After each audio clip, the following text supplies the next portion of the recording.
Hello everyone, welcome back to our channel. చాలా టేస్టీగా ఉండే అల్లం పచ్చడి. ఇది బ్రేక్ఫాస్ట్స్లోకి చాలా బాగుంటుంది. మెయిన్గా పెసరట్టులోకి అండ్ ఇడ్లీలోకి కాంబినేషన్ అయితే చాలా బాగుంటుంది. డెఫినెట్గా ఒకసారి ఇలా ట్రై చేయండి, చాలా టేస్టీగా ఉంటుంది. ప్రాసెస్ కూడా చాలా సింపుల్గా ఉంటుంది అండ్ చాలా తక్కువ టైంలోనే కంప్లీట్ అయిపోతుంది. టేస్ట్ కూడా చాలా బాగుంటుంది. ఫస్ట్ అయితే స్టవ్ ఆన్ చేసేసుకొని ఒక ప్యాన్ పెట్టుకొని ఒక 2 స్పూన్స్ నూనె వేసేసుకొని దాంట్లోకి ఒక 1 స్పూన్ మినపగుండ్లు ఉంటాయి కదా, అంటే మనము దోశ ఇడ్లీ ప్రిపేర్ చేసుకుంటాం కదా మినపగుండ్లు, అది ఒక స్పూన్ వేసేసుకొని లో ఫ్లేమ్లో మంచిగా క్రిస్పీగా టర్న్ అవుట్ అయ్యే వరకు ఫ్రై చేసుకోవాలి. దీంట్లోకి 1 ఇంచ్ అల్లం ముక్కని ఇట్లాగా పైన తొక్కంతా తీసేసుకొని ఇట్లా కట్ చేసేసుకొని చిన్న పీసెస్ లాగా వేసేసుకోవాలి. ఇంత పీస్ అయితే సరిపోతుంది, మరి ఎక్కువ వేసుకుంటే చాలా ఘాటుగా ఉంటుంది. సో ఇక్కడ నేను చూపిస్తున్నట్టు జస్ట్ ఇంత క్వాంటిటీ ఆఫ్ అల్లం తీసుకున్నాను. పైన ఉన్న స్కిన్ మొత్తం రిమూవ్ చేసి చిన్న పీసెస్ లాగా కట్ చేసి వేసేసుకొని ఇది కూడా లో ఫ్లేమ్లో కొంచెం సేపు వేయించుకోవాలి. అండ్ పొట్టు మొత్తం రిమూవ్ చేసుకున్న వెల్లుల్లిపాయల్ని వేసేసుకొని ఒక 4 వేసుకొని వేయించుకోవాలి. అండ్ చిన్న నిమ్మకాయ సైజ్ అంతా చింతపండుని కూడా దీంట్లోనే వేసేసుకొని కొంచెం వేయించుకోవాలి. ఒక 2 స్పూన్స్ అంతా దంచుకున్న బెల్లంని వేసేసుకుంటున్నాము. మనకి ఈ బెల్లం అనేది కొంచెం కరగాలి. సో లో ఫ్లేమ్లో పెట్టుకొని ఇట్లాగా ఒకసారి మిక్స్ చేసుకుంటే మనకి ఈజీగా కరిగిపోతుంది. అండ్ దీంట్లోకి కొంచెం వాటర్ వేసుకుంటున్నాము బెల్లం ఫాస్ట్గా కరిగిపోవడం కోసం. మీ దగ్గర ఒకవేళ బెల్లం పౌడర్ ఉంటే అది కూడా యూస్ చేసుకోవచ్చు. ఇక్కడ నేనైతే ఇట్లా దంచుకున్న బెల్లంని యూస్ చేస్తున్నాను. అండ్ ఇది మనకి మంచిగా మరగడం స్టార్ట్ అయింది. సో బెల్లం కూడా ఆల్మోస్ట్ కరిగిపోయింది.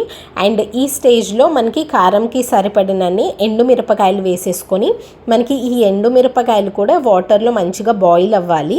ఇట్లా బాగా మరుగుతూ ఉన్నప్పుడు దీంట్లోకి 1 స్పూన్ జీలకర్ర వేసేసుకోవాలి. ఇవన్నీ చూడండి చాలా ఉడికిపోయాయి అండ్ చాలా దగ్గరికి కూడా వచ్చేసింది కన్సిస్టెన్సీ.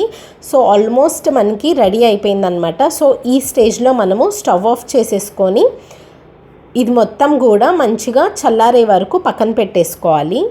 ఇక్కడ నేను కొంచెం సేపు చల్లారిన తర్వాత చూపిస్తున్నాను. ఇక్కడ చూడండి మనకి వెల్లుల్లిపాయ పీసెస్ అండ్ అలానే మనం వేసుకున్న ఎండుమిరపకాయలు అన్నీ కూడా చాలా మంచిగా సాఫ్ట్గా కుక్ అయిపోయాయి. సో జస్ట్ ఒకసారి చూపిస్తున్నాను. ఇక్కడ జస్ట్ మనము గరిటెతోనే ఇట్లాగా కట్ చేస్తుంటే కూడా చాలా సాఫ్ట్గా కట్ అయిపోతున్నాయి.